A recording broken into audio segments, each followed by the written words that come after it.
talking Michigan common sense with a big dose of truth and honesty. Welcome back to the Steve Gruber Show. I'm Cheryl Fritz filling in today. Steve will be right back here tomorrow morning for you all. Joining me on the phone now, Erin Mersino, Senior Counsel with the GLJC, Great Lakes Justice Center, and lead attorney on a case. The Great Lakes Justice Center has asked the Fifth Circuit to stop a Texas school district from forcing students to pledge their allegiance to Mexico. I had to read this a couple of times, Erin. Good morning. Good morning. Nice to be with you. I had to read it a couple of times to believe what I was reading. Tell us about this, how this case got started.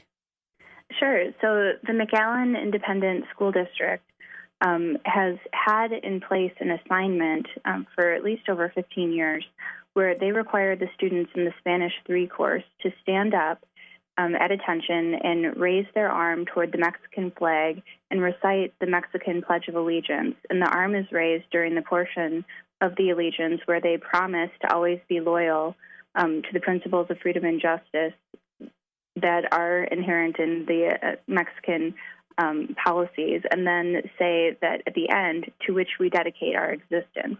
So it is a loyalty oath that students are required to pledge to the Mexican flag, and it's required as a graded assignment. And what happened in this case? Brenda, who is a 15-year-old sophomore, and I'll remind people, we're talking about McAllen, Texas. This is in the United States.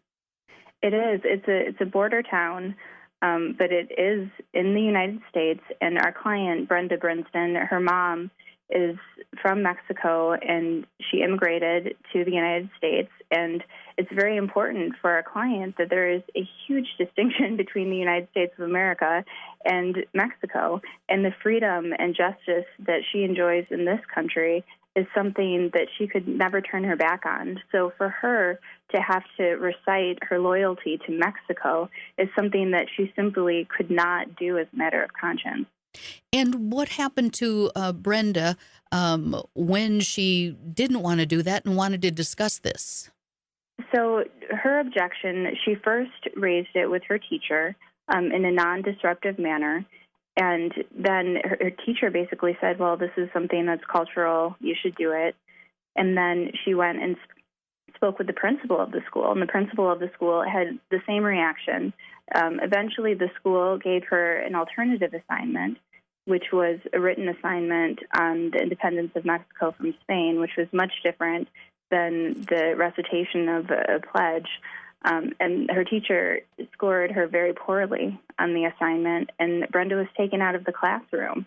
And there's actual testimony in the case where the principal said, I felt that if Brenda wasn't going to recite her Pledge of Allegiance to Mexico, she really didn't need to be in the classroom. And then Brenda was not getting any answers from the school district, and they, of course, were very not accommodating to her objection to reciting a loyalty oath to a different country. And they ended up removing her from class.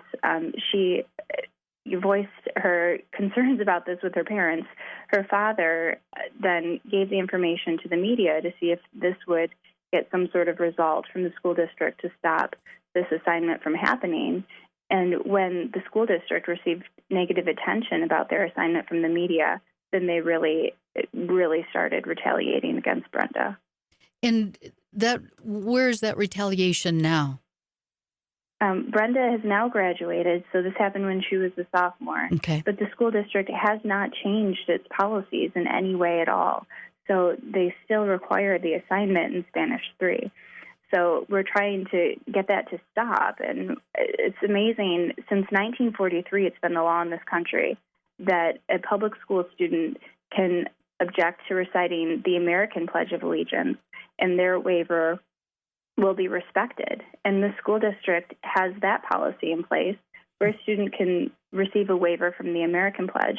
They even have a policy that while learning about the Declaration of Independence, when they're asked to recite a portion of it, that they can opt out of reciting the Declaration of Independence, but they don't have the same policy in place when a student is forced to recite their allegiance to Mexico. To another country. And Yeah. what your lawsuit, just in the early part of the lawsuit, in reading through the documents, it lists what you're trying to do with this lawsuit.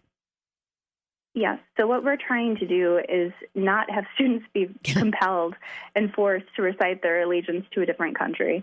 That simply is wrong, and we believe that clearly established law that since you can't recite your allegiance to America, you shouldn't be forced, certainly, to recite your allegiance to a different country. And that's been the law since 1943, and so we believe that's very clearly established, and that's within itself a violation of the First Amendment. The second part of our lawsuit attacks the retaliation that the school district committed toward Brenda, and to have that be declared as something that, again, violates the First Amendment. When will this lawsuit be heard in the 5th District? So we filed the petition for rehearing en banc last week. So we're hoping that typically within about 14 days, the court will decide whether or not they're requiring the other side to respond, the defendants to respond. And so we should hear, within a few weeks to a couple months, what the Fifth Circuit is going to do with this case. But we're asking that all of the judges of the Fifth Circuit hear this case. Well, and I misspoke. I said district circuit, of course. I was shocked, I guess, that this, when you just told me this had been going on for 15 years, apparently under the radar, and parents were allowing their students to do this. Yes, and students feel very compelled to complete the assignment because it is for a grade, and everyone in the class is standing up and doing it. And so there's a lot of pressure put on these students. Well, it's unbelievable to me. I appreciate you bringing this to our attention. Again, I was shocked and angry when I read this. It seems like oftentimes folks pledging to the United States, that can be left out, but this just stunned me, absolutely stunned me. I appreciate you bringing this to our attention, and we would like to follow along with this. Erin Mersino, Senior Counsel with GLJC, which is Great Lakes Justice Center, lead attorney on the case. Thank you so much for bringing this to us today. Thank you so much. Thank you. Erin Mersino, amazing case. I will be interested in following this one along. You're listening to The Steve Gruber Show. I'm Cheryl Fritz.